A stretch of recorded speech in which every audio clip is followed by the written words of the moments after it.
ओम शांति। आज हम यहाँ सभी एकत्रित हुए हैं कि जो हमारी जो नशा मुक्ति की एग्जीबिशन है उसके लिए कि इसको हम कैसे समझें और दूसरों को कैसे समझा सकें। तो इसमें दिखाया है तकनीकी का दुरुपयोग, कि तकनीक जो हमें साधन मिले हैं उसका हम दुरुपयोग कैसे करते हैं। हमारे लिए सैटेलाइट ऊपर गई है तो हम उसका दुरुपयोग कर रहे हैं। जैसे मोबाइल आया, मोबाइल मिला, मोबाइल किस लिए मिला था? हमें बात करने के लिए।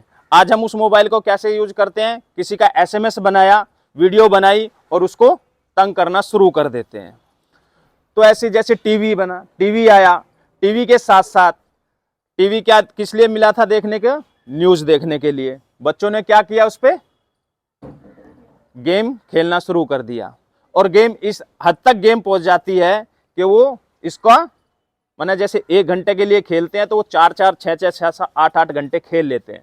तो ऐसे जैसे फेसबुक है, ट्विटर है, हम इस पर अलग अलग चीजें डालते रहते हैं और उस पर लगे रहते हैं। तो हम इसका दुरुपयोग करते हैं। जो हमें यूज करने के लिए मिला था कि एक व्यक्ति से दूसरे व्यक्ति तक मैसेज पहुंचाने के लिए, हम उसका ऐसे दुरुपयोग करते हैं। तो ऐसे ही जैसे व्यसनों के लिए माता पिता की भूमिका, तो इसमें दिखाया है जैसे पार्टी होती है तो माता पिता पार्टी में क्या करते हैं? शराब पीते हैं या कुछ और लेते हैं। तो बच्चों को भी क्या कहते हैं?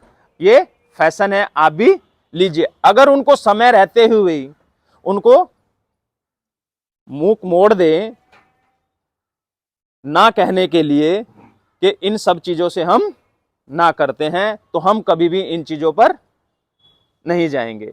आज हम ये स्टेटस समझते हैं अपना कि हम पी रहे हैं और अपनी मोबाइल से या फेसबुक पर इसकी फोटो डालते हैं और उसका दुरुपयोग हो जाता है कि जब उसके बच्चे पी रहे हैं तो हमारे बच्चे क्यों नहीं पी सकते। तो अगर हम बच्चों को समय रहते हुए उनसे बात करें, भाई उनकी प्रॉब्लम सुने, अगर उनको हम अच्छी बुक्स दें, चाहे गीता है, रामायण है, कुछ भी है, कोई भी बुक्स अगर हम उनको देते हैं तो इन सब चीजों से वो मुख, किनसे? इन सब चीजों से वो मुख अपना मोड़ लेंगे। तो ऐसे ही जैसे अच्छी आदतें विकसित कर व्यसनों को ना करो।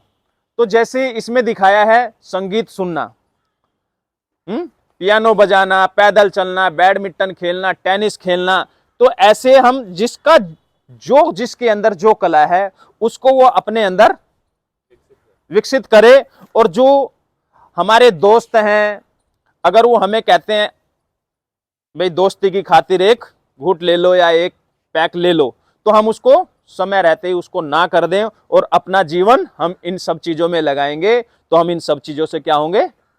दूर हो जाएंगे। तो ऐसे दिखाया तंबाकू एक धीमा जहर है।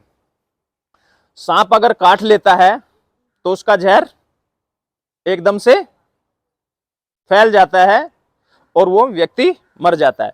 ये जहर ऐसा है, ये धीरे धीरे जाता है और काटता चला जाता है। तो अब आप देखिए, हर दिन 2500 से 3000 मौत भारत में रोज होती है। तो जैसे इसमें हम जैसे जंबो जेट का भी, प्लेन का भी मैंने इसका एग्जाम्पल दे सकते हैं।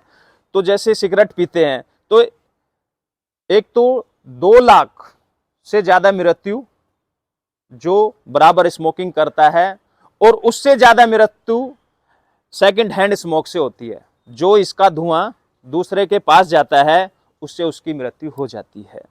तो आजकल गुटखा रंग बिरंगे पैकेटों में मिलता है। गुटखा पता नहीं कितने वैरायटी गुटखा आया हुआ है।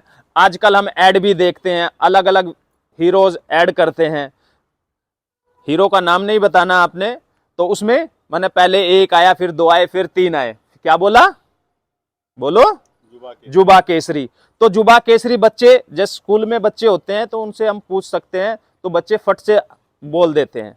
तो ये सब क्या है? कैंसर का कारण है। अब जैसे सिगरेट है, एक सिगरेट व्यक्ति का 11 मिनट कम करती है।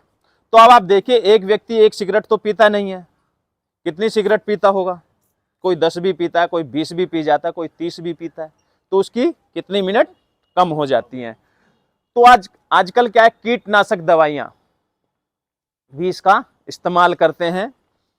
निकोटीन, सिगरेट के अंदर एक निकोटीन सिगरेट के अंदर 200 से ज्यादा केमिकल्स पाए जाते हैं, जिसमें 70 केमिकल्स ऐसे हैं जो हमारे शरीर को कैंसर देते हैं, जिसमें पेट्रोलियम होता है, मैग्नीशियम होता है और निकोटीन होता है।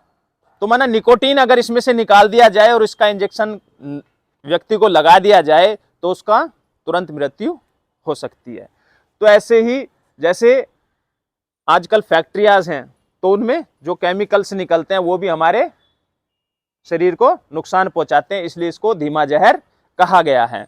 आज की दुनिया में लोग नशीले द्रव्यों का प्रयोग क्यों करते हैं? अगर घर में पति पत्नी है, दोनों में क्या हुआ, झगड़ा हुआ, तो जैसे झगड़ा होता है तो वो टेंशन लेता है, और टेंशन होती है तो क्या करते हैं, टेंशन हुई, सर दर्द होगा, सर दर्द होगा तो वो सब इन सब चीजों का क्या करेंगे, सेवन करना शुरू कर देंगे। क्यों? क्योंकि हमने फिल्मों में देखा, फिल्मों में देखते हैं ना कि हीरो और हीरोइन, हीरो हीरोइन से प्यार करता है और जो हीरोइन का पिताजी होता है वो क्या करता है, मना कर देता है, तो हीरो को क्या होती है, टेंशन हो जाती है। तो जब हीरो को टेंशन होती है तो वो कहां जाता है, बार में जाता है, वहां पे शराब भी पीता है और सिगरेट भी पीना शुरू करता है। तो हम सोचते हैं कि उसने क्या किया था, उस हीरो ने उस फिल्म के अंदर ये चीज ली थी, उसकी टेंशन दूर हो गई थी, तो हमारी भी टेंशन क्या होगी, ये सब चीजों लेने से दूर हो जाएगी। आज हुक्का, पहले गांव में हुक्का चलता था, आज गली गली में हुक्का बार चलता है। पहले गांव में जो हुक्का पीते थे उसमें सिर्फ सीरा और तंबाकू डाल के उसको बनाते थे और वो पीते थे। आज अलग अलग फ्लेवर में केमिकल्स जो आते हैं वो हमारे शरीर को क्या करते हैं, नुकसान पहुंचाते हैं। तो आज ये सब चीजें चलती है। आज जैसे चरस है, भांग है, गांजा है, ये सब चीजों का इस्तेमाल करना शुरू कर दिया, तो ये हमारे शरीर के लिए क्या है, सारा नुकसानकारक है। तो ऐसे ही हमारे यहाँ राजयोग द्वारा नशीले द्रव्यों से मुक्ति, तो ब्रह्मा कुमारीज में सिखाया जाता है। यहाँ पे क्या होगा, यहाँ परमपिता परमात्मा द्वारा जो हमें ज्ञान दिया जाता है, तो माना जो हमारी कर्मेंद्रियां हैं उस पर काबू कैसे पाया जाए। जैसे यहाँ दिखाया है सहन करने की शक्ति, एक मूर्ति दिखाई है। तो जैसे एक शिल्पकार होता है, एक पत्थर लेता है और पत्थर को वो कितनी हथौड़ी लगाता है, हथौड़ी लगाते मारते मारते एक मूर्ति का आकार दे दिया जाता है। अगर कोई सहन नहीं कर पाता, पहली हथौड़ी दूसरी हथौड़ी में वो क्या होती है, मूर्ति, पत्थर टूट जाता है। तो जो मूर्ति बनकर तैयार होती है उसके लिए क्या किया जाता है, फिर आलीशान मंदिर बनाया जाता है और उस मंदिर में वो स्थापित की जाती है। और जो पत्थर टूट जाता है वो उसके पत्थर को काटकर कहाँ लगाते हैं, सीढ़ियों पर लगाते हैं और फिर उस पर लोग चल कर जाते हैं, क्योंकि उसने सहन नहीं किया था इसलिए वो पत्थर पर लगाया गया, और जिसने सहन किया वो मंदिर में सजाया गया।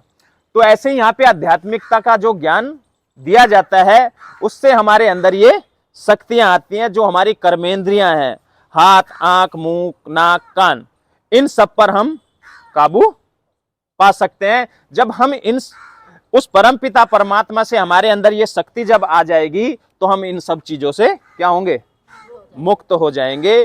तो इसमें यही है कि आप अपने बच्चों को इन सब चीजों से क्या रखें, दूर रखें, और समय रहते हुए अपने बच्चों को ऐसी बुक्स दें जो वो पढ़कर इन सब चीजों से दूर रहें। क्योंकि अगर उनको समय रहते हुए ये सब चीजें नहीं दी गई तो वे सब क्या करेंगे, फिर ये उसमें वो अपना जीवन ढूंढ लेंगे। आज माता पिता क्या करते हैं, दोनों वर्किंग होते हैं, तो दोनों घर से चले जाते हैं ड्यूटी, तो बच्चा क्या करता है, अकेला रहता है।